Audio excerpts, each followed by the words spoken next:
For the next 4 episodes of the Discover the Word podcast, we're going to be looking at the 4 books that begin the New Testament.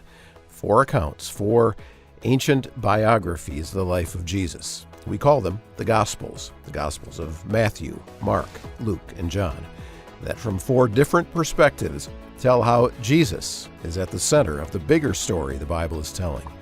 The storyline of the Old Testament points ahead to Jesus. Everything that follows the Jesus story in the Gospels points back to him. And so over the course of these next 4 editions of the podcast, we're going to spend 1 episode on each of the Gospels and help you understand how to read these accounts of Jesus' life and teaching and death and resurrection. And so we'll start with Matthew. Join Bill Crowder as he leads Elisa Morgan and Daniel Ryan Day and Rasul Berry in some conversations that will help you know how to read Matthew. Discover the Word with us next.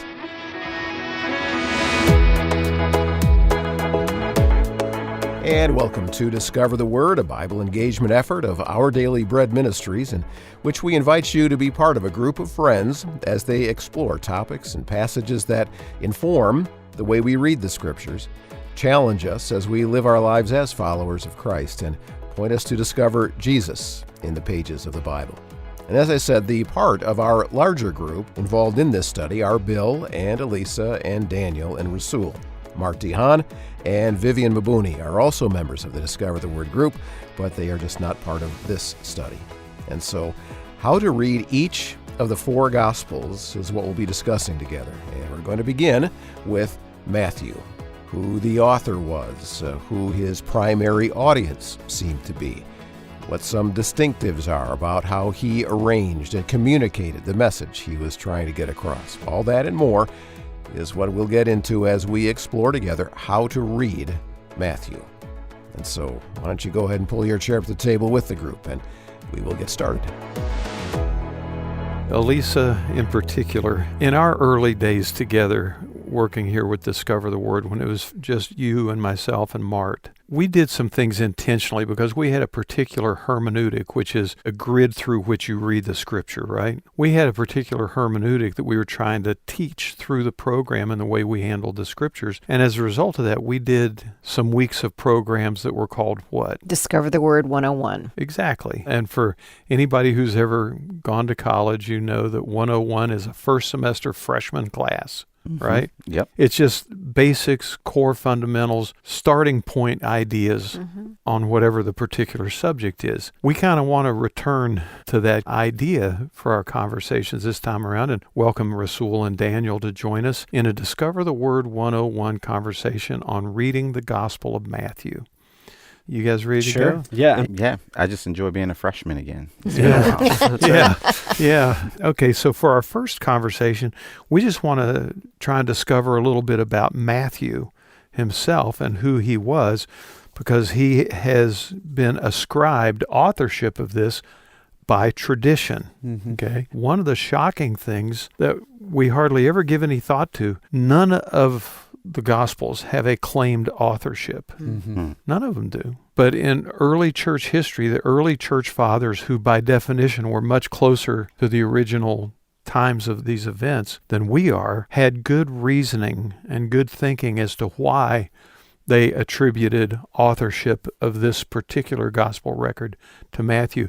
And those are some of the things we kind of want to chat about a little bit. So first of all, let's start by turning to Matthew chapter 9. And I hold to the traditional opinion that Matthew is best understood to be the author of this book. And so holding that to be my assumption, this is where Matthew introduces himself into the gospel record. So Matthew 9 through 13. Why don't the 3 of y'all just share reading that around? As Jesus went on from there, he saw a man called Matthew sitting in the tax collector's booth, and he said to him, "Follow me." And he got up and followed him. Now, does that at all seem stunning to you? Are we so used to hearing that language that it doesn't? I mean, can you imagine if you're sitting at your desk at work, say one of our listeners, maybe they work at a bank, since this is a money guy, and a total stranger walks up and says, "Follow me," and you just drop what you're doing and go out the door after him. Yeah, that's interesting. Yeah. What happens to all the money?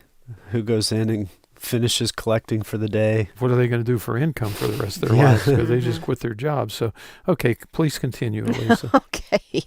Then it happened that as Jesus was reclining at the table in the house, behold, many tax collectors and sinners came and were dining with Jesus and his disciples. When the Pharisees saw this, they said to his disciples, "Why is your teacher eating with the tax collectors and sinners?" But when Jesus heard this, he said, "It is not those who are healthy who need a physician, but those who are sick." Go and learn what this means. I desire mercy, not sacrifice, for I have come to call not the righteous, but sinners. As Matthew's writing down those words that Jesus said, knowing a little bit of how tax collectors were viewed in first century Israel, I almost can imagine him getting a little lump in his throat, because by Jesus saying, "Following me," he was showing Matthew a compassion that he was unaccustomed to. So let's talk about it a little bit. What do we know about tax collectors in first century Israel? Well, they're pretty much lumped in with sinners Yeah.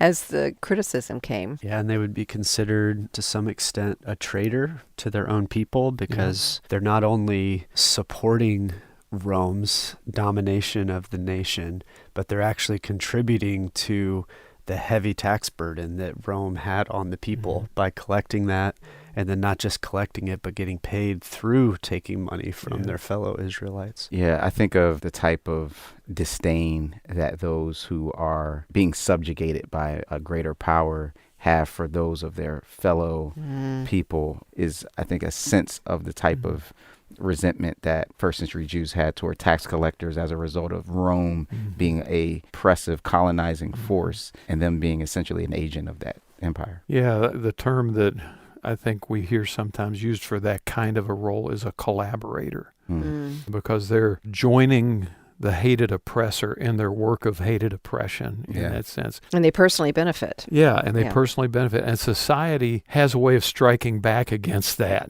and repaying that as time goes on. So here's this guy, Matthew, and he's been one of these hated collaborators, which has caused him to be an outcast, a pariah. We talk about the marginalized in the Bible. He would have been one of those marginalized. And apparently he has some sense of guilt about that. Because whereas when we read Luke's gospel, Luke records a couple of stories where tax collectors are actually painted in a positive light, like the tax collector and the Pharisee at the temple, and Jesus says it's a tax collector that went home justified. The story of Zacchaeus. Matthew doesn't include those. Almost as if he's still living under the shame of that former occupation. One thing about Matthew that's interesting is he's a guy who had two names. We know his name Matthew because we've been talking about it. What was his other name? Levi, wasn't it? Yeah. He's called Levi in Mark 2 and Luke 5, where this same story is recorded. When we hear the name Levi in a Jewish context, what does that refer to? Yeah, the tribe of the Levites. And what was their role in Israel? Priests. They were the priestly tribe. If we're putting these pieces of the puzzle together, right, imagine Levi's parents. They're from the priestly tribe. They so desire, now we're speculating, we're using some imagination, they so desire for Levi to go into the family business of being a priest of Israel, and he ends up being a tax collector. In addition to the collaborator, we call them sellouts, where I'm from. There's this other part that is also unclean because the coins had idols or the Caesar that was venerated as a god. Images. And so that meant that he was also ritually unclean as someone who was from the tribe of priests. No, that's really good, Rasul. Daniel, would you get Mark 2:14 for us? Because there's a little tidbit that Mark throws in that adds another interesting wrinkle to helping to unravel some of Matthew's identity. As he was walking along, That's Jesus. he saw Levi, son of Alphaeus, sitting at the tax booth, and he said to him, "Follow me." And he got up and followed him. Okay, what's the piece of information he gives that Matthew didn't give? Son of Alphaeus. Now, what's interesting is one of Jesus' disciples, who's usually referred to as James the Less, because he's not James the brother of John and one of the inner circle. James the Less is also described as a son of Alphaeus. Oh, I never saw that. So it's possible that this constitutes a third set of brothers within Jesus' 12 disciples. One other piece that might give us some insight into the dynamic of this little apostolic band, if we could call him that, is that there was another dude who was one of the 12 whose name was Simon the what? Zealot. Simon the Zealot. What were the Zealots all about? For Israel and for overthrowing Roman rule. Yeah, so you've got a zealot who has been all about overthrowing Rome, and you've got Matthew, who has been working in collaboration with Rome, and they're part of this same group. Jesus calls both of them equally We never to be talk his about followers. him, do we? Wow. So think about some of the fireside chats these guys might have had. I mean, it's really an amazing thing to think about. When Jesus calls, he calls not because of who we are or what we have, but he calls because of what he can make us into, what he can help us to become, and what he can give us. You look at these two guys, they were polar opposites on the political spectrum of their day, and yet they're both welcomed in to be part of Jesus's group. The other part from that passage is the transformation of Matthew just immediately, right? He, in his house, that's where you hear Jesus kind of referencing, I'm here for those who need a physician. So essentially we see Matthew go from sellout to being sold out for Jesus.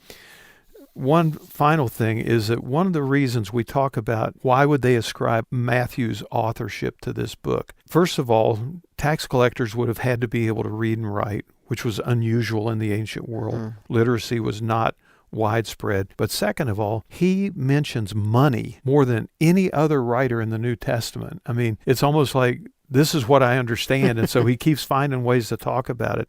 As a tax collector, he actually uses 3 terms for money that are not found anywhere else in the Bible. He talks about the 2 drachma tax in chapter 17, the 4 drachma coin in chapter 17, and then talents in chapter 18. So when they say, well, it's tradition that he's an author, there's reasons for that tradition and why they landed on that. I think the biggest takeaway for me is just the mercy and grace of Jesus in welcoming this hated outcast into his intimate group of followers.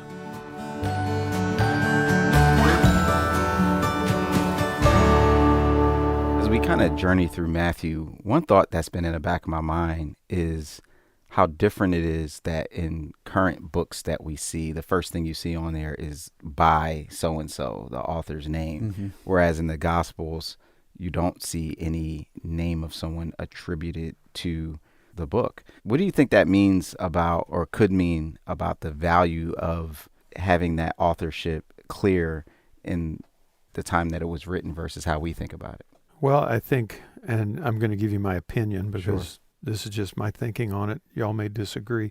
But my thinking is, especially when we look at the Gospels and perhaps the book of Hebrews, which are the primary anonymous books in the New Testament, all of them are so heavily focused on Jesus that you wonder if the reason we're not given an author is because they're not telling their story. They're telling Jesus' story, and they don't want to distract from that. Now, again, that's speculation on my part, but I do think that one of the reasons we focus so much on authorship is because we have trusted names, trusted people in our sphere of relationship and or influence that if we see their name on it, I'm probably going to read it. Yeah, I'd say we also have trust issues. Yeah. Right? Where we want to see who the author's name is, And then what their biography is, where they got their education from, all of those things to see if we're going to trust it. Yeah. And it was just such a different world at this point. And as I was preparing for this and looking at the scholars on all sides, liberal scholars all the way to super conservative scholars, all of them acknowledge we don't know for sure that Matthew wrote it. And even the words we see, the gospel according to Matthew, have been added much later. They're not in the original Greek text of the gospel. There's good reason why they landed on Matthew, and it makes sense to me. But the reality is Matthew as the author is of far less importance than Jesus, the focus of the gospel story. And that's kind of maybe helps us to get our focus a little bit. So we've been talking about authorship. Let's kind of slide into a different part of the communication process and talk about audience. I mean, there are 3 components to communication.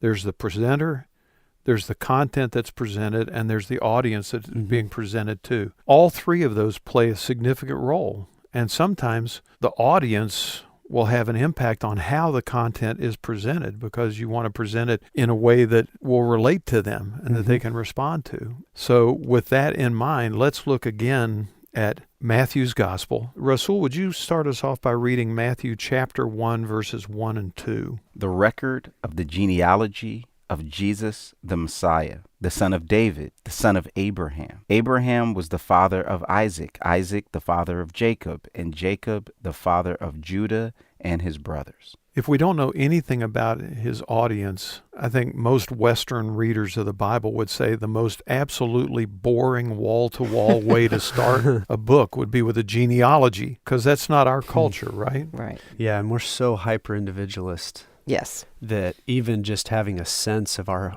long-term family story is something many of us don't have any sense of. Yeah. And so the idea of hearing grandparents, great-grandparents, great-great-grandparents, great-great-great-great, like, is just, it blows our minds to even think that we could track that. I think because the writer begins with a genealogy, it gives us a hint of the audience he's speaking to. Because one of the things we know from studying and reading and so forth is that genealogies were huge to Israel. Bloodlines were huge to Israel. And it's almost as if he starts off with his thesis statement: Jesus is the Messiah, the son of David, son of Abraham. What do those two son of titles ascribe in that thesis statement? I think of son of David as the Davidic covenant, where God promised to David that he would always have an heir on the throne. And so Jesus' connection to David puts him in all sorts of alignment and significance as a rightful heir, king, Messiah. Yeah, exactly. Son of David is a messianic term. And it's going to pop up a few times in Matthew's Gospel, because he starts off with this, but he keeps reminding his audience over and over, don't forget who we're talking about. He's the son of David. He's the Messiah. Now, what is son of Abraham? Well, that's the covenantal relationship, correct? That God has promised to create a covenant with his people. Yeah. So Jesus is the fulfillment, the ultimate fulfillment of that. Yeah, and even at a more basic level, he's a true Jew. Okay. Jesus is truly, thoroughly Jewish.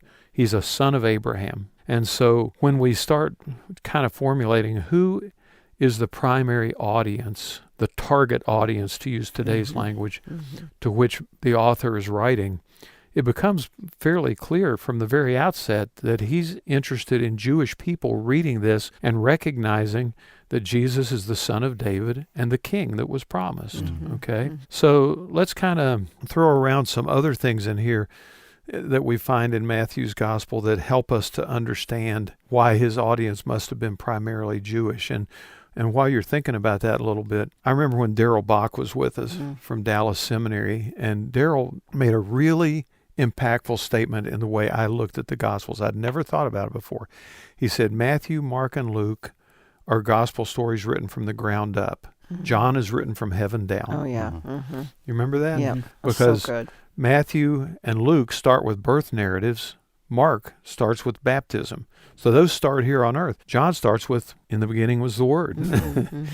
So you have two very different approaches, but with a Jewish audience in view here, how counterintuitive does it seem to you that in all likelihood, or at least a strong possibility, that a hated tax collector would be writing the gospel to the Jewish people that he had exploited? That's very counterintuitive, to say the least, unless you're making a point and talking about the far reaches of God's redemption. Yeah. He can even use this guy. To reach people we might not include. Right.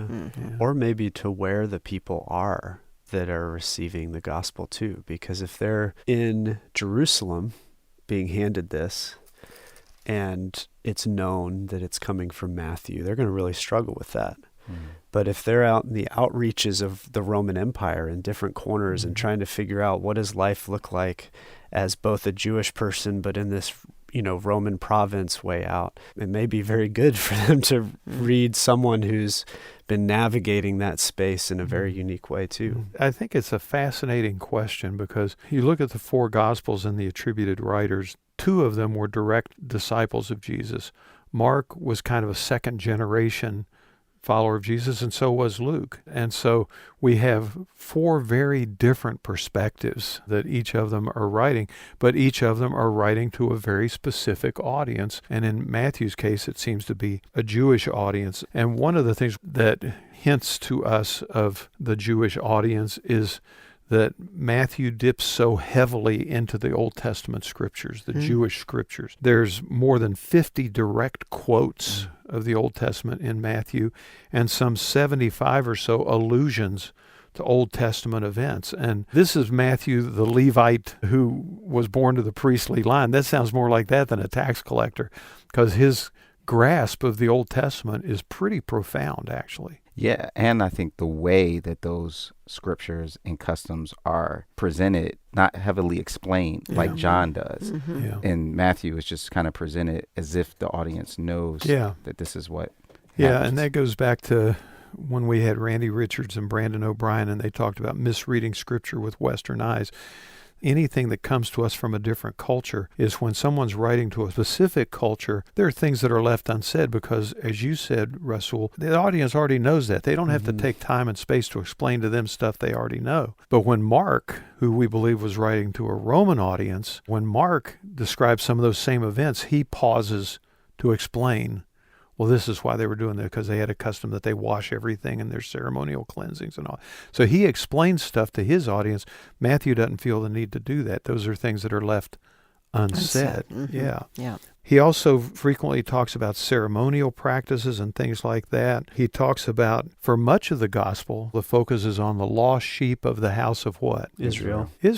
But when he gets to the grand finale is the Great Commission, which is what? Sending him to all the world. All the world. Yeah, but even then, though, it does start in Israel. It does. Right. Yeah. But concentric circles out. Yeah. Yeah. So again, he starts with the covenant people almost affirming their role in God's plan. But by the time we get to the end of the gospel, he has prepared them for a bigger story by including a story about a Canaanite woman and stories about centurions, soldiers, Romans. Ethnic outsiders are welcomed into the story as well. So he's not only addressing his audience in ways they can understand and relate to, but he's preparing them for the circle to be widened.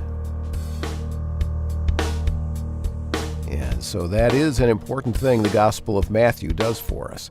It shows us how the Jesus story it tells is the continuation and fulfillment of the story that the First Testament had been telling.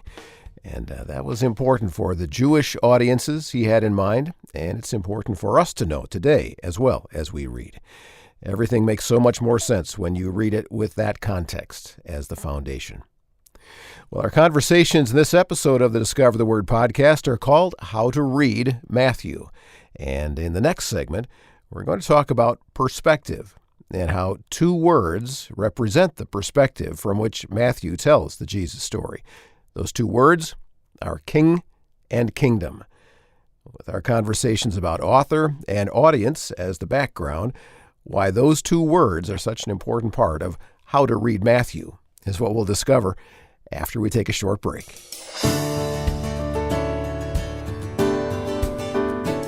Now, during this 4-part series on how to read the Gospels, I'm also going to tell you about a resource that we are really excited about here at Our Daily Bread Ministries. It's called Immerse, and it's an innovative way to read the Bible.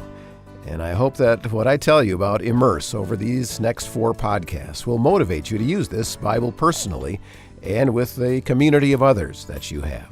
It's a different kind of Bible, format-wise, than you're used to. And it came to us through an organization called the Institute for Bible Reading.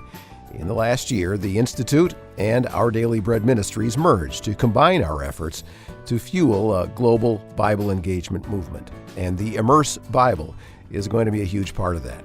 Convinced that the form of the Bible, with chapter and verse divisions breaking up the flow of the text, and 2 columns usually on the page, those forms, while helpful in some ways, were also a hindrance to making it readable. And so the Immerse Bible helps with that. And there's a lot more to this that I'll be rolling out to you over the course of the next few episodes. So to get a look at Immerse, go to ourdailybreadpublishing.org. Go to that website and type Immerse in the search. ourdailybreadpublishing.org. Search Immerse.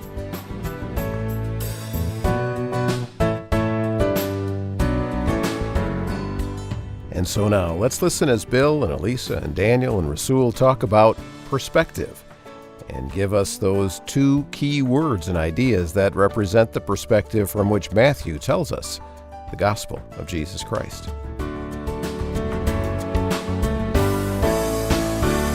You familiar with the old parable of the blind men and the elephant? Sure. So there's an elephant.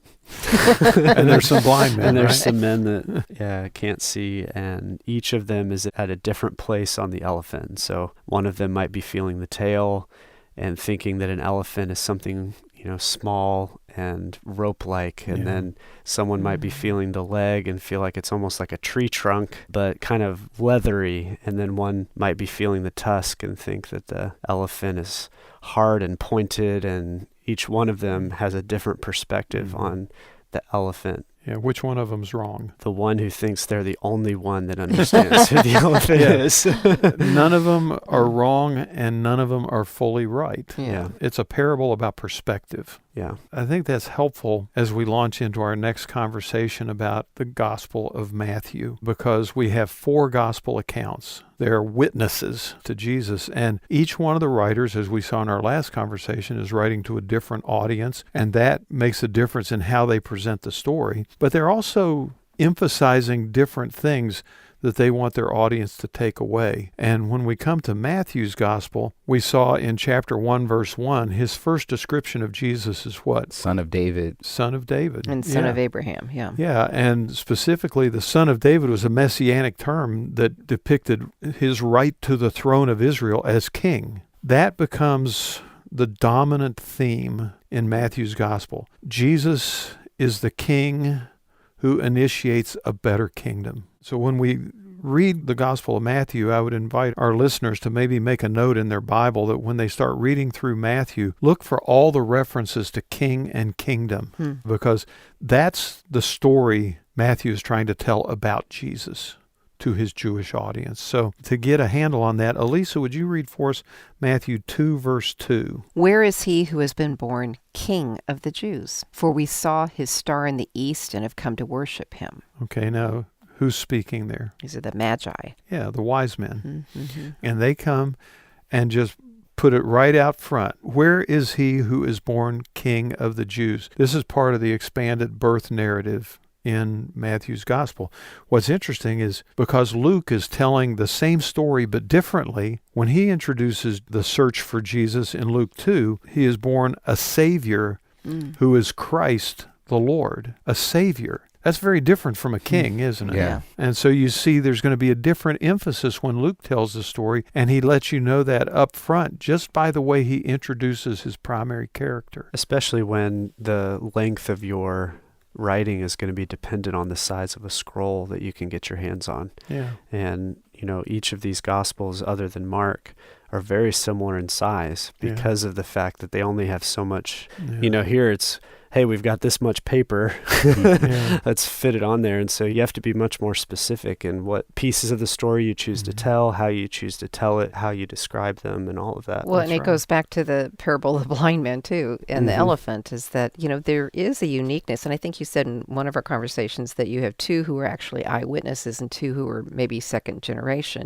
So each one has a very different perspective. Yeah. And we get that perspective from the human author. One of the miracles of the inspiration of Scriptures is how the Holy Spirit can inspire the Scriptures to be exactly what God wanted them to be, and yet we still sense the human personality and experience and all that in there. It's really a marvelous divine dance between the divine author and the human author. And for Matthew, the thing that comes out to him, and again, as we saw in our first conversation, his previous career had been what? Tax collector. Tax collector for whom?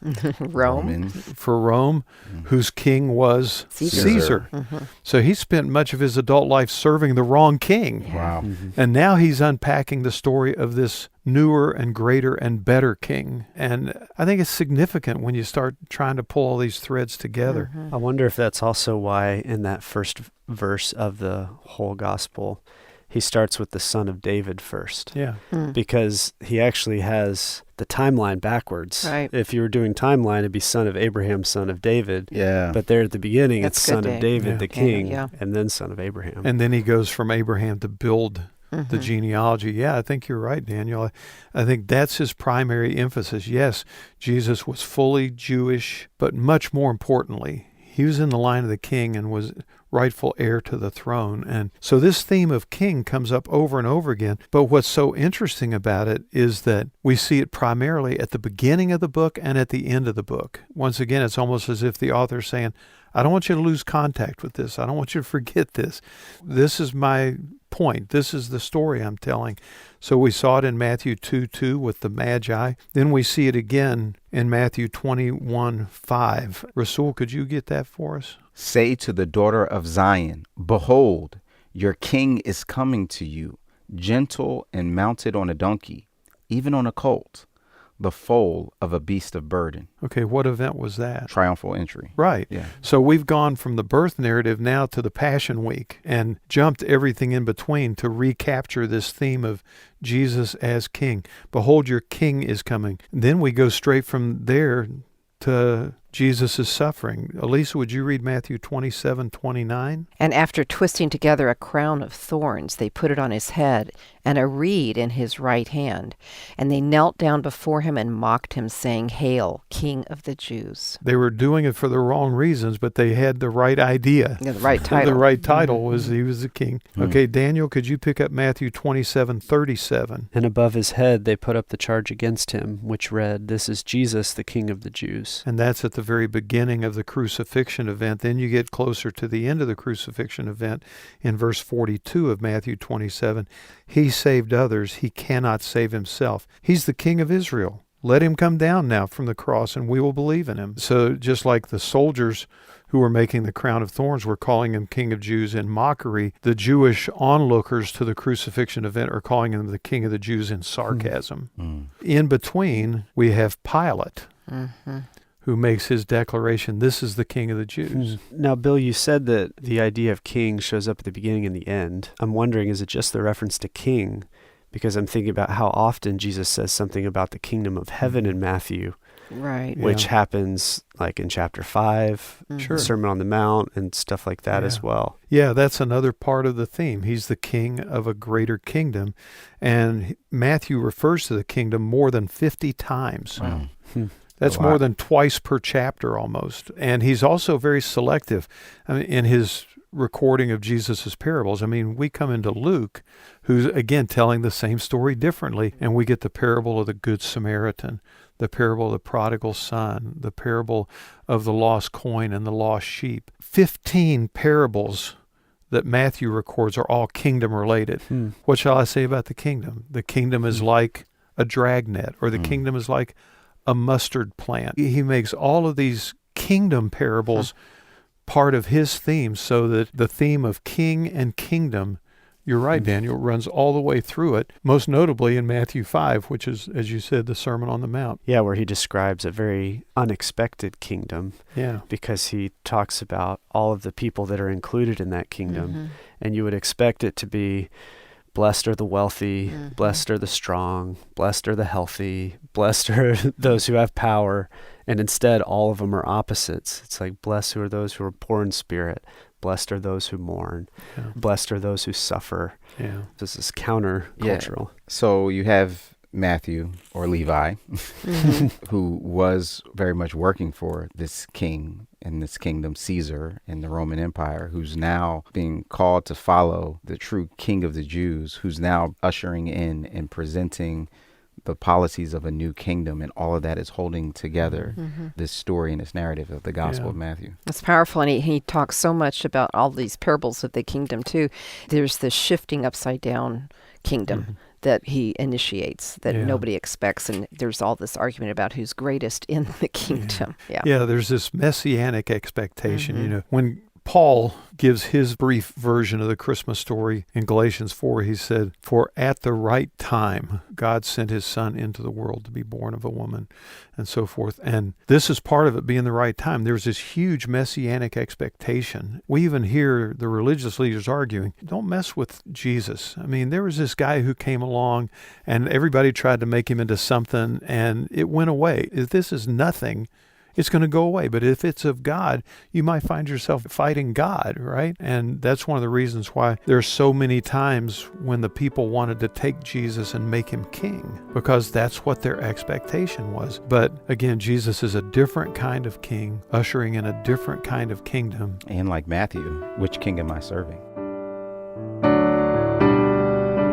Yeah, that's a key piece of how to read Matthew, knowing that Matthew tells the Jesus story with this idea of king and kingdom front and center.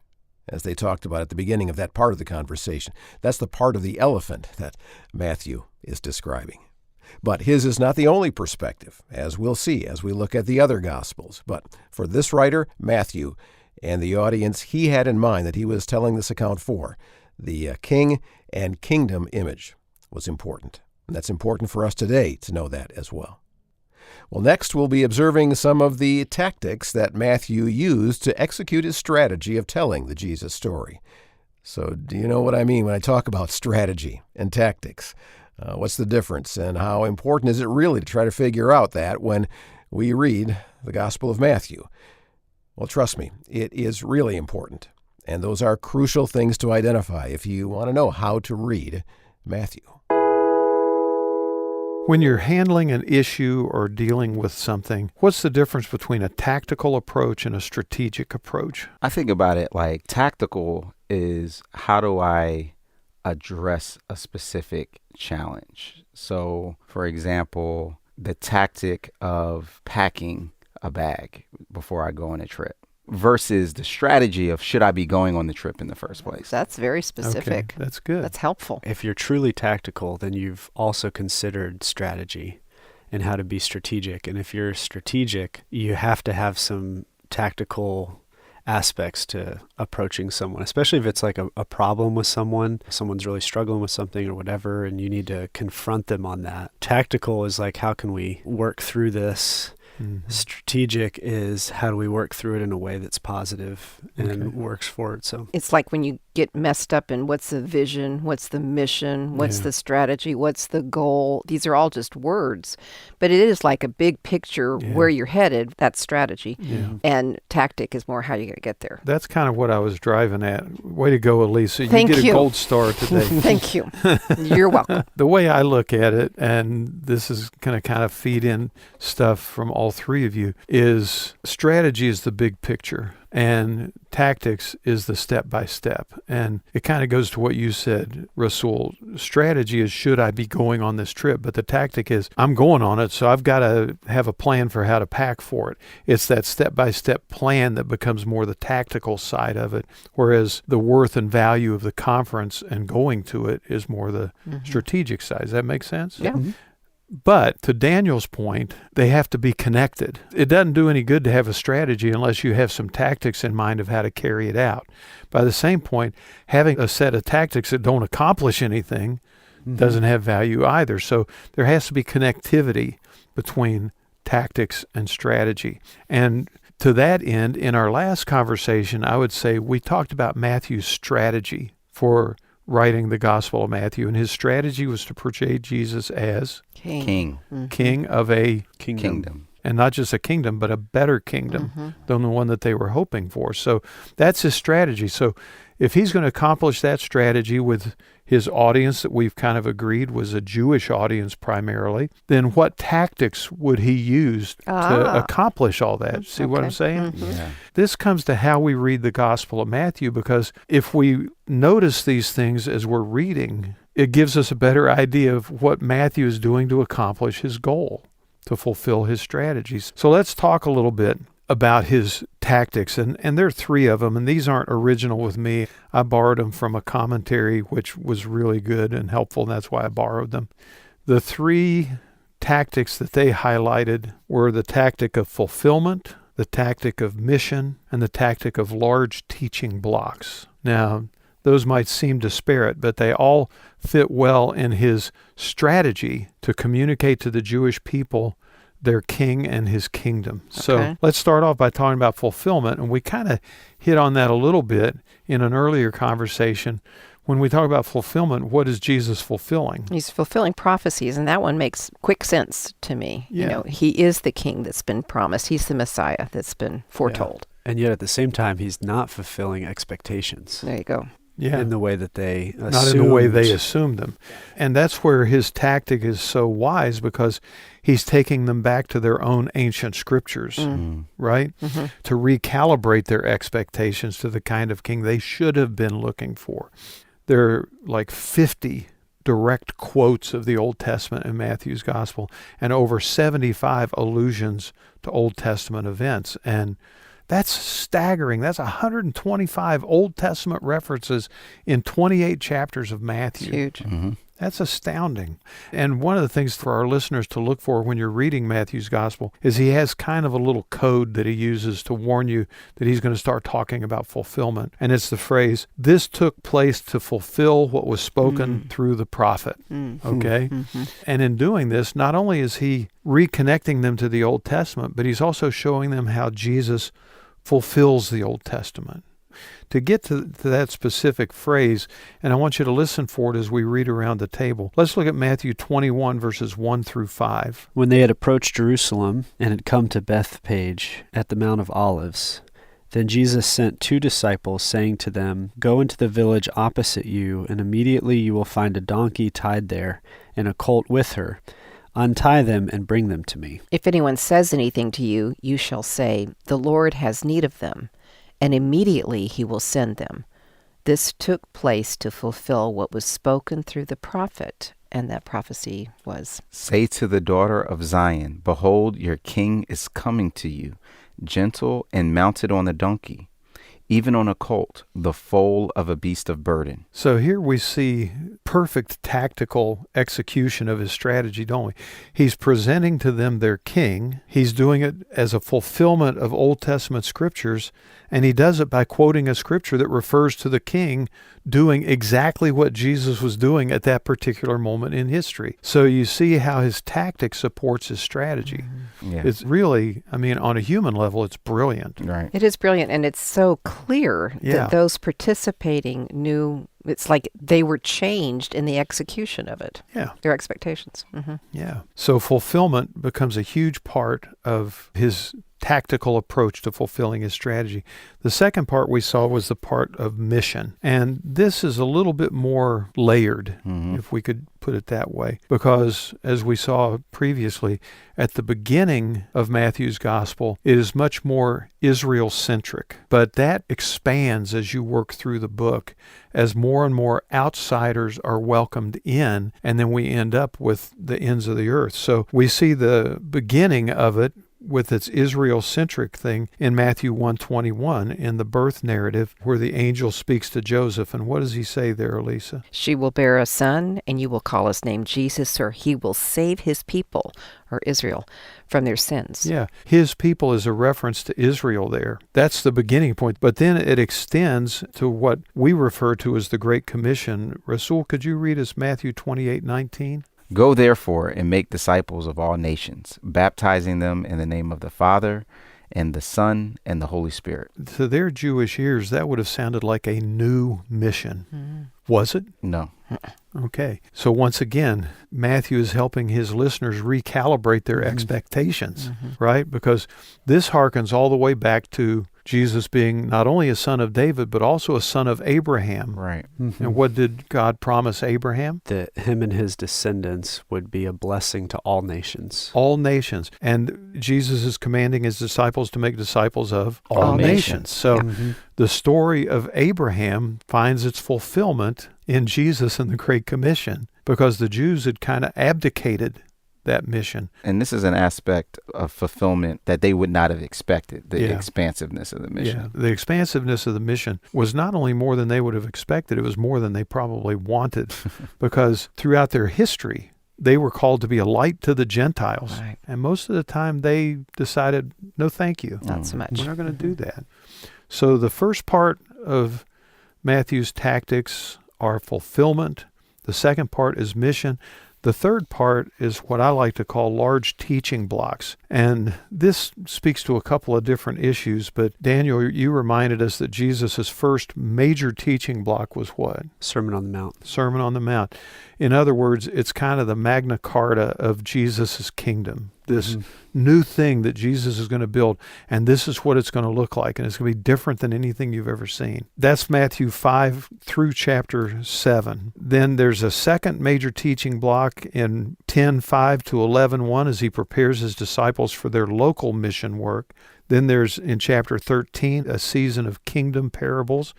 In chapter 18 into chapter 19 is some stuff on kingdom life. And then in chapter 24 through 26 is what's called the Olivet Discourse, his final major teaching block. And this is part of his tactics. Anything significant jump out to you about the fact that there are 5 major teaching blocks and he's communicating to a primarily Jewish audience? 5 books in the Torah. Exactly right. Yeah, 5 books of the Torah, 5 books of Psalms. Yeah.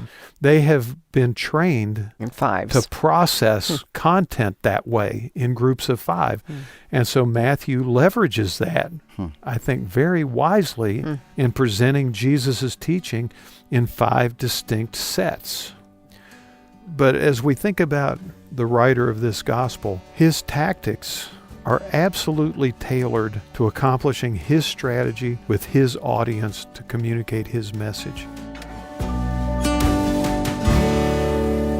Yeah, we don't always read Matthew. We don't read the Bible with those kinds of things in mind, do we? But having that kind of information, in a sense, in our back pocket is extremely helpful in our being able to read well and understand what we're reading. Knowing Matthew's strategy and then tactics really do help us know how to read Matthew.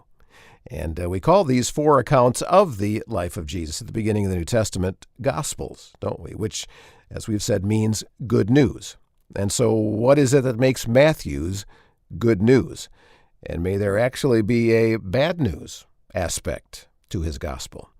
Well, we will wrap up this edition of the Discover the Word podcast with a conversation about that after this quick reminder.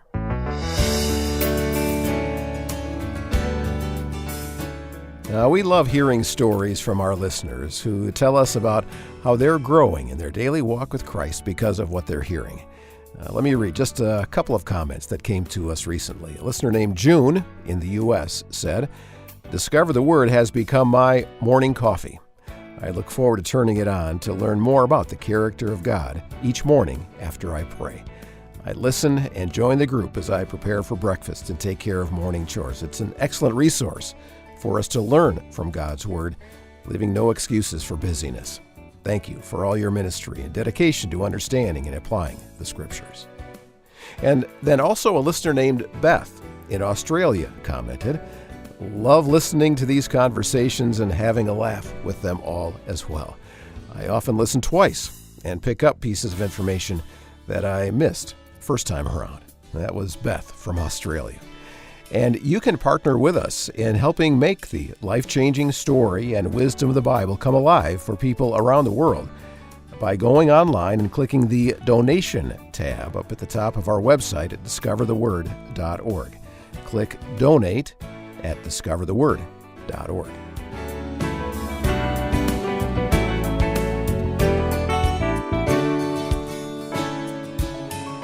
And now, to get this last part of this study about how to read Matthew started, Bill has a question for the group about that term, gospel. What's the first thing that pops into your mind when you hear the word gospel? Music. Music. I hear good news. Melodies from heaven. Kirk Franklin. Shout out. I'll just be fully honest. I think getting to the end of recording today, nothing came to mind. It was just I thought you were going to say it's good news that we're almost done. Yeah, that's right. You said what was the first thing that came in your mind, and I was ready just to throw it out, and nothing came. So I was glad you all started talking first. Good. Okay, so for our listeners, yes, it is this way sometimes. The word gospel, as you said, Elisa, means good news. Now, the way it was used in ancient Roman times was an announcement of some great significance, usually of a great victory in battle, maybe of the appointment of a new Caesar, all those kind of things. Caesar having a kid. That would be good news. The Son of God. Yeah. So in the ancient world, the word gospel was used in a much broader way. When we use the word gospel, we use it in a much more technical sense, whether it's music that expresses the gospel, as both Elisa and Rasul have reminded us, or whether it's gospel truth. I mean, you even hear that in secular. People say, that's the gospel truth. Right. And they might not have one earthly idea what the gospel is, but they know whatever it is, it's truth.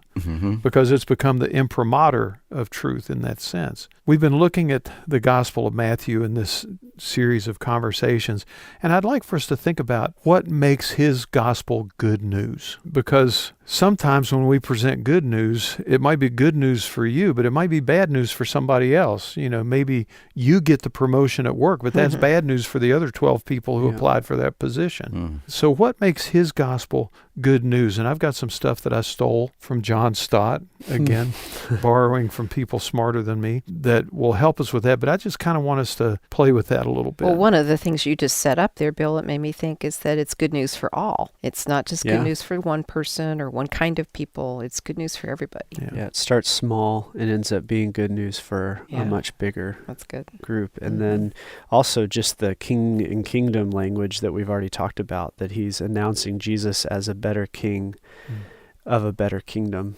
And that kingdom starts sounding like really good news the more through Matthew you read, and seeing these invitations in the Sermon on the Mount for finding rest when we're weary and burdened, or not worrying about what tomorrow brings because God provides for us in the kingdom, like those types of language, God's pursuit of justice, like all of those things are just amazingly beautiful pictures in this new kingdom. There are oftentimes 2 pages that separate the Old Testament and the New Testament can somehow make us forget that there were 400 years of silence, of waiting, of wondering.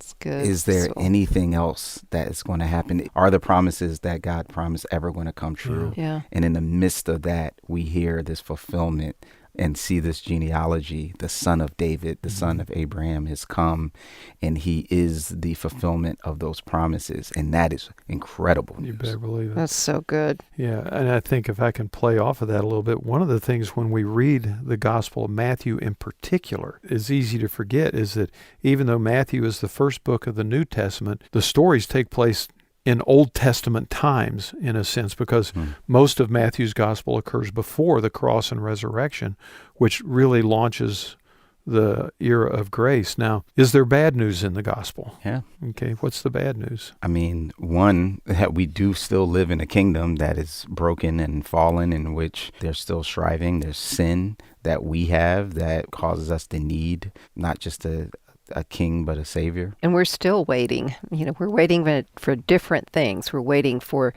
the return. We're waiting for eternal life. We're waiting for the finality of what God has accomplished through Christ to be experienced. I mean, we can taste it, but we still are waiting. And I wouldn't necessarily call it bad news, but it's definitely foreboding and a little scary. But the fact that those who thought they were closest to God are the ones that end up being the ones to kill the Messiah they were looking for.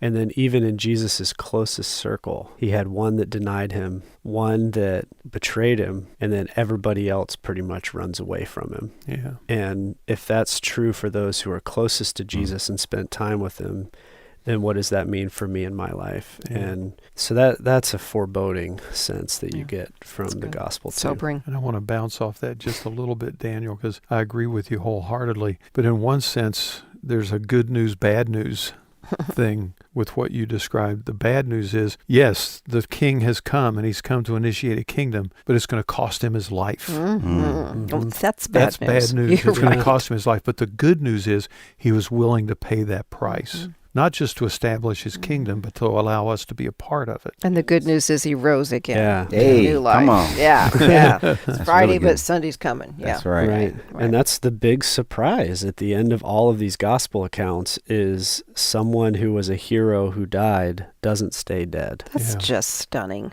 Yeah, because there were a lot of ancient hero stories, just like there are today. Everybody's looking for the next hero story Yeah. to tell, and that's because they're inspirational. They try to inspire us to be better than ourselves.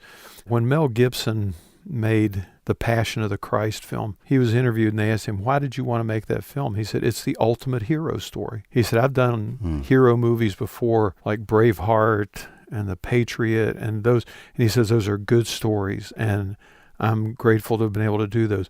But there is no hero story that can compare to this one, the story of Jesus. And he is the ultimate hero of the story. It's proven in the fact that he is willing to give his life, to lay down his life for the sheep. And there's something about Matthew, we hold to him being the writer, at least a participant in the story, that this hero story isn't just one where we applaud and when the credits roll. Yeah. But the end of this story says, go into all nations and teach people about me. We are now invited, even called and challenged to be in the story. I love that, Russell, because talking about chapter 28, verse 16 on there, then the 11 disciples went to Galilee to the mountain where Jesus had told them to go. And when they saw him, they worshipped him, but some doubted. And Jesus came to them and told them, all authority is given you. And Matthew's one of those guys, standing right there. Yeah. He's one of them. And he tells this from beginning to end. And he's included. He's a participant, just as He's not we the are. outcast tax collector anymore. And to your point, we often forget before he says go, it says, because all authority has been given to me. So that's bound up with the resurrection, the triumphal expression of the king. And the kingly imagery, yeah. Right. And so now as a result of that, be my heralds. Yeah. Now, let me real quickly kind of walk you through John Stott. One of the best books I've read is Stott's book, The Incomparable Christ. And he goes from everything from how the Gospels portray Jesus to how other religions portray Jesus to how culture presents Jesus, even in film and things like that. It's fascinating. But as he talks about how Matthew presents Jesus, he goes back to that original thing we talked about of fulfillment. First of all, Matthew's Christ was the fulfillment of prophecy. We've seen that, right? We can all buy into that. Matthew's favorite formula, which appears 11 times in his gospel, is, now this took place that it might be fulfilled what was written. So 11 times he says it. So we see Jesus as the fulfillment of prophecy. Second, we see Matthew's Jesus as the fulfillment of the law, which again to a Jewish audience would have been huge, right? Because their whole lives were dominated by the law. And it's interesting, none of us mentioned that in the good news section. Right, but you're right in Matthew 5 where it talks about him saying that he didn't come to abolish the law and prophets, but to fulfill them. To be the fulfillment of them. But thirdly, and again to his Jewish audience, Matthew's Christ is the fulfillment of Israel. Israel, in the Old Testament, God refers to as my son. As a matter of fact, the servant songs of Isaiah 52 and 53, which we look at and we see Jesus imprinted all over those things. Jewish scholars see Israel in that role, but it's a role that Israel failed to fulfill. And so Jesus came not only to fulfill prophecy and to fulfill the law, but to fulfill the things that Israel had left lacking, and therefore to be able to bring in the kingdom that they were longing for. So when I think about why is Matthew's gospel good news, a couple of things come to mind. One, it's good news because God kept his promises and fulfilled what he had told the prophets by sending Jesus. Secondly, it's good news because the law that we could never fulfill has been fulfilled on our behalf by Jesus. And thirdly, it's good news because the kingdom that Israel had longed for will not only come for Israel, but it will spread to encompass the entire world under their truer and better king.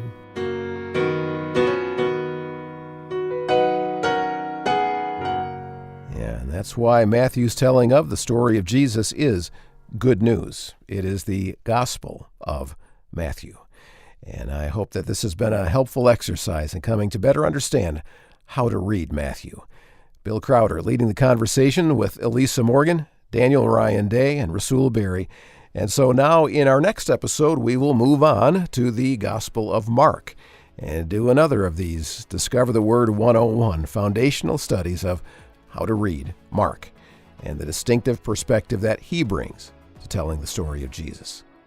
Discover the Word is a small group Bible study from Our Daily Bread Ministries in Grand Rapids, Michigan, in which we invite you to walk with us through topics and passages that inform the way we read the Scriptures, challenge us as we live our lives as followers of Christ, and always point us to discover Jesus in the pages of the Bible. And hey, don't forget to check out the Immerse Bible that I told you about earlier in the podcast. Churches are using it, schools are using it, people are excited about reading and engaging with others about what they're reading. Learn more about Immerse, the Reading Bible, on our OurDailyBreadPublishing.org website. Search Immerse on that site, OurDailyBreadPublishing.org.